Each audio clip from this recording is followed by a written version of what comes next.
तो पिछले एपिसोड में हमने देखा कि वांग हाओ की फाइट तियान शुआन स्वॉर्ड सेक्ट के एल्डर से हो जाती है, जहां वो उन्हें हराने के बाद एक दूसरे एल्डर को जिंदा छोड़ के उससे इन्फॉर्मेशन ले रहा था। आखिर 20 सालों पहले डोंगशिंग पवेलियन के साथ क्या हुआ था, तो वो एल्डर उन्हें सब बताते हुए कहता है कि वो एक एनर्जी फॉर्मेशन के पास उन्हें लेकर जाएगा, जिसके लिए वो सभी मान गए थे। इस एपिसोड की स्टार्टिंग में दिखाया जाता है कि वो ओल्ड मैन उन्हें उस फॉर्मेशन के पास लेके जाता है, ये कहते हुए कि ये रहा तियान शुआन स्वॉर्ड सेक्ट का वो फॉर्मेशन एरिया, जिसपे याओ याओ उसके कान के नीचे एक टपली बजाती है। तो वो अपनी बात को करेक्ट करते हुए कहता है कि सॉरी, डोंगशिंग पवेलियन का फॉर्मेशन एरिया। दूसरी तरफ म्याओ हान जब उस फॉर्मेशन को देखती है तो वो सोच रही थी कि ये तो बाकी सारे फॉर्मेशन से काफी ज्यादा अलग है, जिसके बाद तायरिच कहता है कि ना कि ये फॉर्मेशन काफी ज्यादा स्ट्रॉन्ग है, बल्कि यहाँ टाइम और स्पेस फ्रीज हो चुका है। मतलब बाहर की दुनिया में 20 साल गुजर चुके हैं और जब से ये फॉर्मेशन बना है तब से अंदर का टाइम वही 20 साल पहले जितना है। तो ये सुनने के बाद याओ याओ कहती है कि ये तो इम्पॉसिबल है ना, कोई टाइम और स्पेस को कैसे रोक सकता है। तो तायरिच कहता है कि ये दुनिया बहुत ज्यादा बड़ी है, तुम्हारी आंखों के सामने जो है इसका मतलब जरूरी नहीं कि वही पॉसिबल है और बाकी सब कुछ इम्पॉसिबल। पर यहाँ एक बात है जो तायरिच को काफी ज्यादा अजीब लग रही थी, वो ये कि इतने बड़े फॉर्मेशन को मेंटेन करने के लिए काफी ज्यादा स्पिरिचुअल पावर लग रहा होगा, वो कौन दे रहा होगा। तो यहाँ से हमें समझ आता है कि वो जो 4 एल्डर की पावर थी जो अचानक से कम हो गई थी, इसका मतलब ये था कि वो इस फॉर्मेशन को मेंटेन करने में अपनी पावर लगा रहे थे। तो ये सारी बातें सुनने के बाद जाओशन कहता है इसका मतलब अंदर जाने का कोई रास्ता नहीं है। तो वांग हाओ कहता है कि कोई तो ऐसा स्पेशल पर्सन होगा जो इसके अंदर जा सकता होगा। और यहाँ हमारी याओ याओ एग्रेसिव होते हुए कहती है अपना वेपन निकाल के कि किसको परवाह कौन अंदर जा सकता है या नहीं, मैं तो इसे तोड़ दूंगी। पर म्याओ हान उसे रोकते हुए कहती है कि मैडम ये काफी ज्यादा पावरफुल है, तुम्हें चोट लग जाएगी, रहने दो। और तायरिच भी सोच रहा था कि क्यों ना वो अपने पावर का यूज करते हुए पता लगाए कि इस फॉर्मेशन का वीक पॉइंट कौन सा है। पर उतने में वांग हाओ को दिखाया जाता है जो उस फॉर्मेशन के पास पहुंच गया था।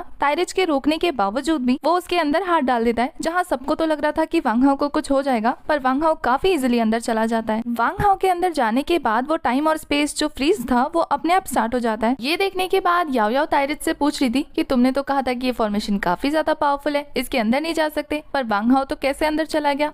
अब मैं भी जाने वाली हूँ, ये बोल के वो अपना वेपन उठा के दे मारती है उस फॉर्मेशन पे। पर बेचारी को इतने जोर का झटका लगता है ना कि दूर जाके रोने लगती है। और यहाँ तायरिच समझ गया था कि जिसके लिए फॉर्मेशन बनाई गई थी असल में वो हमारा वांग हाओ है। तो वो लोग बस बाहर इंतजार करते हुए यही सोच रहे थे कि आखिर इस माउंटेन के ऊपर ऐसा क्या होगा। दूसरी तरफ वांग हाओ को दिखाया जाता है जो उस माउंटेन के ऊपर पहुंच गया था और उसे वो नजारा इतना जाना पहचाना और अच्छा लगता है। उसे वहाँ ऐसा फील होने लगता है जैसे उसका कोई अपना यहाँ रहता हो। वहाँ लकड़ी का घोड़ा, एक छोटा सा डमरू देखकर वो समझ गया था कि शायद किसी बच्चे के लिए प्रिपेयर किया गया हो। और वहाँ की चीजों को जैसा का तैसा देखकर वो सोच रहा था कि इसे मेंटेन करने वाला कितना ज्यादा स्ट्रॉन्ग होगा ना। वांग हाओ के वहाँ पहुँचने के बाद एक फॉर्मेशन ओपन हो गई थी और उस फॉर्मेशन में से एक एनर्जी बॉल बाहर आती है जो धीरे धीरे एक लेटर में कन्वर्ट हो जाती है। वांग हाओ के उस लेटर को पकड़ते ही वहाँ एक एक्सप्लोजन होता है, जिसकी वजह से वो फॉर्मेशन का एरिया और ज्यादा बढ़ गया था। ये देखकर तायरिच को समझ नहीं आता कि आखिर अंदर हुआ क्या, जिसकी वजह से ये फॉर्मेशन का एरिया और ज्यादा बढ़ गया। तभी वहाँ तियान शुआन स्वॉर्ड सेक्ट के और ज्यादा एल्डर आ जाते हैं जो उन्हें धमकी दे रहे थे कि तुम्हारी हिम्मत कैसे हुई यहाँ आने की। तभी वो जो बुढ़ा उनके साथ खड़ा था वो जाकर उनसे शिकायत लगाने लगता है। पर ये एल्डर तो इतने ज्यादा गुस्सा थे कि उसी को मार डालते हैं, जो देख के तायरिच कह रहा था कि तुम तो कितने ज्यादा हार्टलेस इंसान हो कि अपने ही एल्डर को मार डाला। पर यहाँ तियान शुआन सेक्ट के एल्डर इतने ज्यादा गुस्सा थे, वो तायरिच को कहते हैं कि मेरे स्टूडेंट को मारने की वजह से अब मैं तुम्हें यहाँ जान से मारने आया हूँ। उसकी बातें सुनने के बाद तायरिच कहता है कि पहले अपने सामने वाले ओपोनेंट को चेक तो कर लो कि वो कितना ज्यादा पावरफुल है। और फिर तायरिच अपने फैन की हेल्प से वहाँ एक निशान लगाते हुए कहता है कि है हिम्मत तो इसे क्रॉस करके दिखा दो। इसके बाद हमें वेलिंग नाम के एक कैदी को दिखाया जाता है जिसे फॉर्मेशन के जरिए एक घर में सील करके रखा था। तो वो एक लेटर लिखते हुए सोच रहा था कि अब वक्त आ गया है उसके बाहर आने का। और फिर वो एक तिलिस्म तैयार करके वहाँ के फॉर्मेशन को तोड़ता हुआ घर से बाहर आ जाता है। वैसे आसपास के सोल्जर्स को तो यकीन ही नहीं हो रहा था कि 20 साल से जो फॉर्मेशन टस से मस नहीं हुई आज वो टूट कैसे गई। पर इससे पहले कि वो इन सब का पता लगा पाते, वो इंसान बाहर आते हुए उन्हें अपनी पावर से दूर हटा देता है। एल्डर वेनिंग के बाहर आते ही वहाँ दूसरे घर में एक और ब्लास्ट होता है। उसके बाद एक और एल्डर बाहर आते हैं जो आते ही एल्डर वेनिंग को कहते हैं कि काफी समय से तुम्हें नहीं देखा। वो दोनों बात कर ही रहे थे कि जमीन के नीचे से एक और सील ओपन होती है और एक और एल्डर बाहर आ गए थे जो कहते हैं कि इतने सालों से इतने छोटे स्पेस पे रहकर तो मेरी हालत खराब हो गई थी। वैसे ये देखने में भी काफी ज्यादा तगड़े थे। इनका नाम रुदा है। वो तीनों बात कर ही रहे थे कि पीछे से काफी सारे एल्डर आ जाते हैं उन्हें पकड़ने के लिए कि आखिर इतने सालों से तुम लोग क्या थे, आज अचानक से बाहर कैसे आ गए, क्या तुम्हारी स्ट्रेंथ वापस आ गई है। पर इससे पहले कि वो तीनों एल्डर उन पे अटैक कर पाते, उनके सर के ऊपर एक फॉर्मेशन क्रिएट हो जाती है और वो सारे के सारे एक ही बार में गायब हो गए थे। फिर वहाँ एंट्री होती है चौथे एल्डर की, जो उन लोगों को देख के फिर से कहते हैं कि काफी लंबे समय से तुम्हें नहीं देखा। जहाँ एल्डर रुदा कहते हैं कि हाँ, मैंने 20 सालों से वेट किया इस दिन का, अब फाइनली हमारे यंग मास्टर आ चुके हैं। तो एल्डर वेफेन कहते हैं कि हाँ, हमारे डोंगशिंग पवेलियन का सक्सेसर हाजिर है, तो अब हमें भी उनका साथ देने के लिए वहाँ जाना पड़ेगा। यहाँ ये सभी वांग हाओ की बात कर रहे हैं। इसका मतलब ये डोंगशिंग पवेलियन के वही 4 मेजर फैमिलीज के एल्डर हैं। अब वो सभी एक एक करके वांग हाओ के पास निकल गए थे। दूसरी तरफ वांग हाओ को दिखाया जाता है जो वो लेटर पढ़ रहा था, और ये लेटर और किसी ने नहीं बल्कि वांग हाओ की मॉम ने लिखा था वांग हाओ के लिए सालों पहले। वांग हाओ की मॉम का नाम नियांग था, जो उसे बताती है कि तुम काफी छोटे हो वांग हाओ, लेकिन हम पर कोई मुसीबत आई है जिसकी वजह से हमें यहाँ से जाना होगा, पर मैंने काफी वक्त लगा के तुम्हारे लिए कुछ खिलौने बनाए हैं। जहाँ वो उस डमरू का और लकड़ी के घोड़े का जिक्र करती है, ये उसकी मॉम ने अपने हाथों से बनाया था। और फिर वो वांग हाओ से कहती है कि अगर तुम यहाँ आए हो और ये लेटर पढ़ रहे हो तो मुझे बताना कि ये कैसे बना है। तो वांग हाओ वो डमरू बजाते हुए काफी ज्यादा इमोशनल होकर कहता है कि ये बहुत अच्छा है। वांग हाओ फ्यूचर में कभी वापस आए और ये सारी चीजें उसे दिखे, ये उसकी मॉम ने अरेंज किया था, क्योंकि उन्हें और उसके फादर को कहीं जाके छुपना पड़ता है, जिसके बारे में अभी इस लेटर में जिक्र नहीं किया गया था। तो वांग हाओ के पढ़ने के बाद वो लेटर डिस्ट्रॉय हो जाता है, जिसे देखकर वांग हाओ काफी ज्यादा इमोशनल हो गया था। और फिर वो अपनी मॉम को रिप्लाई करते हुए कहता है कि मैं ठीक हूँ, मेरी फिक्र करने की जरूरत नहीं है, लेकिन मैं प्रॉमिस करता हूँ मैं आप लोगों को ढूंढ निकालूंगा। और इसी के साथ हमारा ये वाला एपिसोड हो जाता है खत्म।